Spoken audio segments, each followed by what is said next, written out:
Professor BL. Jain, विभागाध्यक्ष शिक्षा विभाग, जैन विश्व भारती संस्थान लाडनू। आज हम अध्ययन करेंगे सीखने के नियम। सीखने के प्रमुख रूप से 3 नियम हैं और ये 3 नियम हमारी शिक्षा के क्षेत्र में विशिष्ट योगदान प्रदान करते हैं। ये 3 नियम थॉर्नडाइक के प्रयत्न एवं भूल के सिद्धांत से प्रसारित हुए हैं। इन 3 नियमों में सबसे पहले है तत्परता का नियम। तत्परता से तात्पर्य है कि बालक को तैयार करना। उसे पढ़ने से पहले बालक को तैयार किया जाता है। जैसे कि किसी सोते हुए बालक को हम यदि ज़बरदस्ती भोजन कराएंगे जगा करके तो वो रुचि के साथ भोजन नहीं करेगा, और यदि भूखे बालक को हम यदि भोजन कराएंगे तो वो रुचि के साथ में भोजन करेगा। उसी प्रकार से हम देखेंगे कि एक किसान फल प्राप्ति के लिए अपने खेत में जाकर के वो बीज डालता है। बीज डालने के बाद उसके खेत की जुताई करता है, उसके बाद में ही फल प्राप्त होते हैं। इसलिए खेत को यदि वो तैयार नहीं करेगा तो फल की प्राप्ति ठीक प्रकार से नहीं होगी। खेत को अच्छी प्रकार से भली भांति जुताई करने के बाद उसमें बीज डालने के बाद ही उसके अंदर फल प्राप्त होते हैं।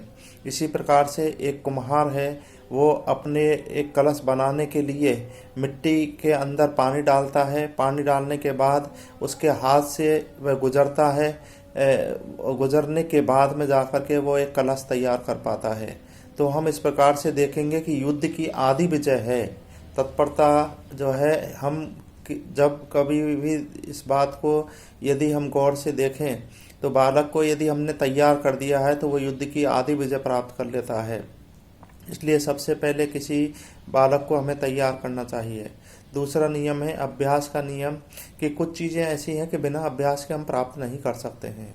उनका निरंतर हमें अभ्यास करना चाहिए, क्योंकि अभ्यास का नियम उपयोग और अनुपयोग का नियम भी हम कहते हैं। उपयोग का मतलब है कि यदि हम निरंतर उस चीज़ का उपयोग करेंगे तो निश्चित रूप से वह चीज़ हमारी स्थायी और दृढ़ीकरण बनती चली जाएगी।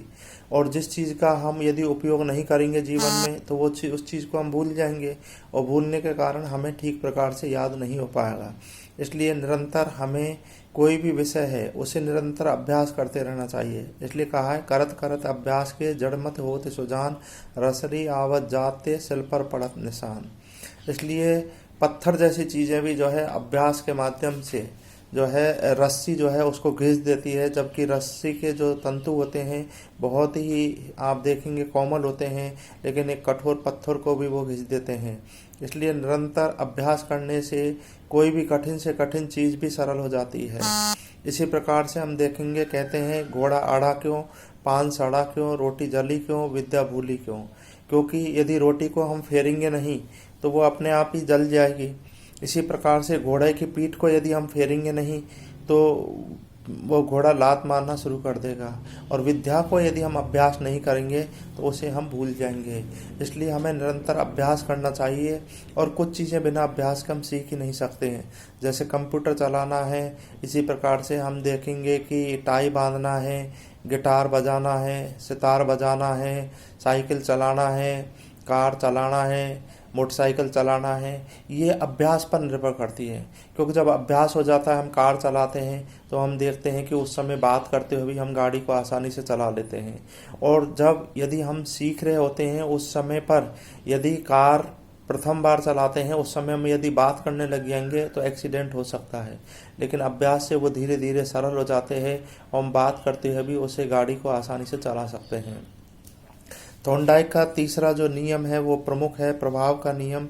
व्यक्ति पर किसी भी व्यक्ति का प्रभाव सबसे अधिक पड़ता है। एक शिक्षक है, उसका प्रभाव जो है एक ही हम ये देखें कि एक थानेदार के रूप में भी पड़ता है, जिससे कि विद्यार्थी बात करना भी पसंद नहीं करते हैं। एक तरीके से देखेंगे एक अच्छे शिक्षक के रूप में भी उसका प्रभाव पड़ता है, सारे विद्यार्थी अपनी बात को बताते हैं। तो इसलिए कहते हैं कभी कभी first impress is the last impress. कक्षा का पहला प्रभाव उसका जो है विद्यार्थियों पर पूरी छाप छोड़ देता है। इसलिए हम जैसा प्रभाव डालेंगे उसी प्रकार से विद्यार्थी जो है उस चीज़ को सीखते हैं। यदि हमारा प्रभाव अच्छा है तो विद्यार्थी हमसे अच्छी तरीके से बात करेंगे। यदि हमें वो एक टीचर के रूप में ही नहीं मानते हैं तो हमारा प्रभाव ठीक नहीं पड़ेगा। सकारात्मक प्रभाव हमेशा व्यक्ति को सिखाता है और नकारात्मक प्रभाव व्यक्ति को हमेशा पीछे की ओर ले जाता है। इसलिए कहते हैं कि अब प्रभाव का जो नियम है वो इसलिए है सबसे अच्छा क्योंकि एक पुनर्वलन भी प्रदान करता है। यदि अच्छा प्रभाव पड़ता है तो ये सकारात्मक पुनर्वलन प्रदान करता है, यदि हमारा प्रभाव बुरा है तो विद्यार्थी पर नकारात्मक पुनर्वलन प्रदान करता है। यदि हमें कोई भी गणित के सवाल कर रहे हैं और उनको करने में हमें रुचि पैदा हो रही है तो इसका मतलब है उसमें हमें अच्छी प्रकार से जो है उसका याद होते चले जा रहे हैं, हमारे ऊपर सकारात्मक प्रभाव पड़ रहा है।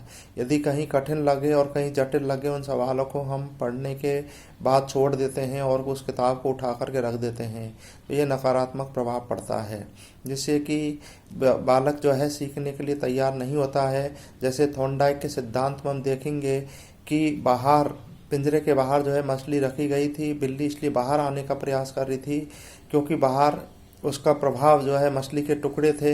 यदि वह मछली के टुकड़ों भी रखे हुए हैं और यदि एक कुत्ता भी बैठा दिया जाए तो बिल्ली बाहर आने के प्रयास नहीं करेगी क्योंकि उसका नकारात्मक प्रभाव वहाँ पर पड़ता है। इसलिए सकारात्मक प्रभाव ही बालक को सिखाने में सक्षम होते हैं और नकारात्मक प्रभाव उसे सिखाने में सक्षम नहीं होते हैं।